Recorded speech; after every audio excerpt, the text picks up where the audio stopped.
Aries, it's February 2019, Dadhichi here from astrology.com.au. Thanks for joining me.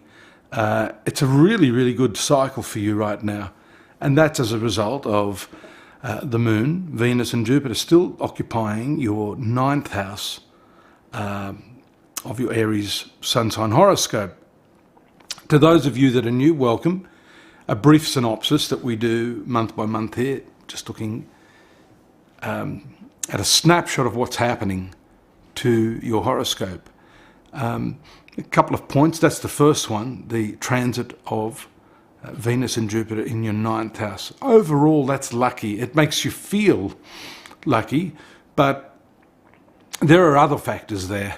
And I'd like to talk to you also about the very close conjunction now of your ruling planet Mars to Uranus. Now, we've mentioned Uranus in the past few months, and that planet is particularly notorious, especially when in the company of Mars, for creating some explosive events. It can unsettle all of that good luck that we're talking about there in your ninth house. So balance is very important. This month, we see that willful, excitable, erratic nature of that planet giving you, I guess, less patience than you normally have. And according to the textbooks, Aries is not exactly the most patient of the signs, is it? So that we see is important. It's just moved into the orb. It can bring with it some very difficult circumstances in your relationships, in partnerships. You want your independence.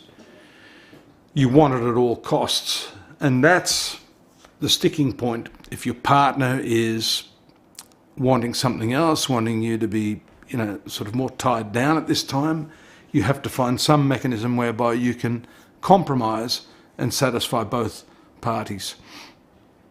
And on the 5th, you'll see there's a very important new moon that takes place in your 11th house. And the 11th house really, in some ways, is an extension of the 9th house. The 9th house is luck. The 11th house is what you focus on as a life objective, an achievement of such. So the new moon here shows possibly a calibration of those desires, what it is you're looking for in life. How are you going to make that a reality? And the 11th house is friendships as well. So after the 5th, you see a very different sort of approach to friendships and acquaintances. It could be the commencement of a new cycle of what it is you want in life.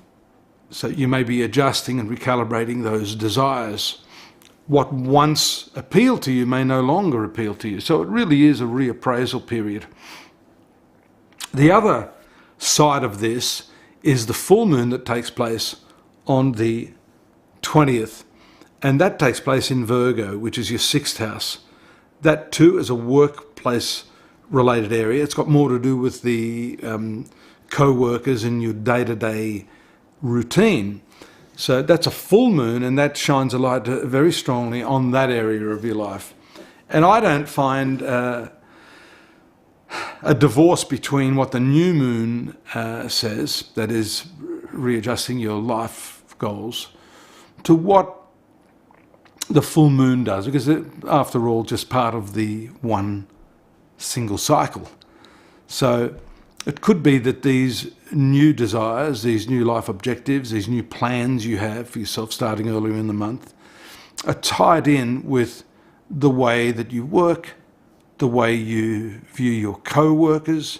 It's also a health sector, and so you may need to address some of those issues this month associated with your health, your well-being, and also your dietary habits and lifestyle generally.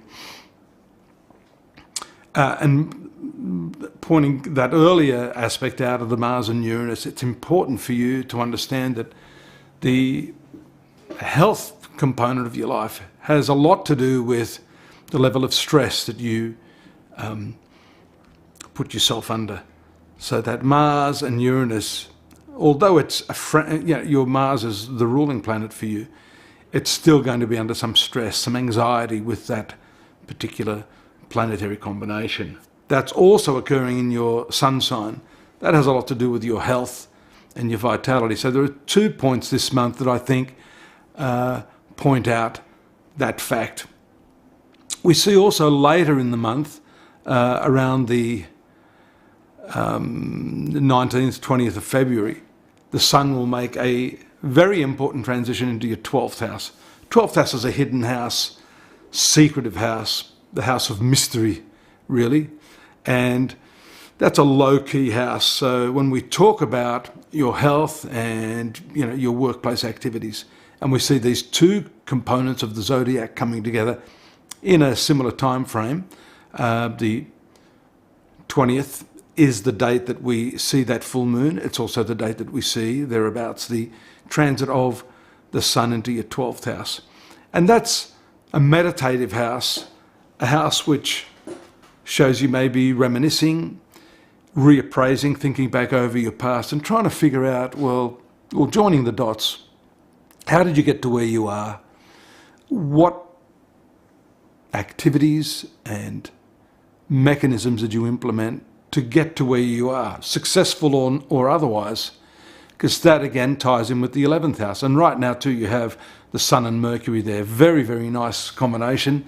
The ruler of your 5th house of creativity, the ruler of your 6th house of work, combining there in the 11th house. So when we talk about you reappraising your life objectives, your connections in life, your networking is going to be a key factor in bringing all of those aspects of your life together to achieve the ends that you want. So really that's the thread this month. You have all of this happening against that longer, slower moving transit of Saturn within your 10th house, the 10th house of profession and career. That's not going away anytime soon. We keep talking about that. So that's that level of responsibility that's weighing upon you heavily. Make sure that the recalibration that I'm talking about isn't a fight or flight syndrome. That's sometimes the case. And for Aries especially, you may basically drop the bundle and decide, I'm out of here. So don't allow impulse to discolour your plans for a more desirable future, a more amenable life path. You don't want to act upon a knee-jerk reaction. You need to have that all planned out and well thought out. The movement of Venus into your 10th house, that's the planet ruling your relationships. It's not considered the luckiest planet for you, but it is generally a lucky planet, and its transit into your 10th house brings with it some very good opportunities in your work. If I was to have a look there, I'm just sort of trying to duck under the camera here to take a look at the placement. I'm just having a look here. Bear with me one moment, folks. I want to see exactly when Venus moves into that 10th house. It's very early in the month. It's moving pretty quickly, February 3rd.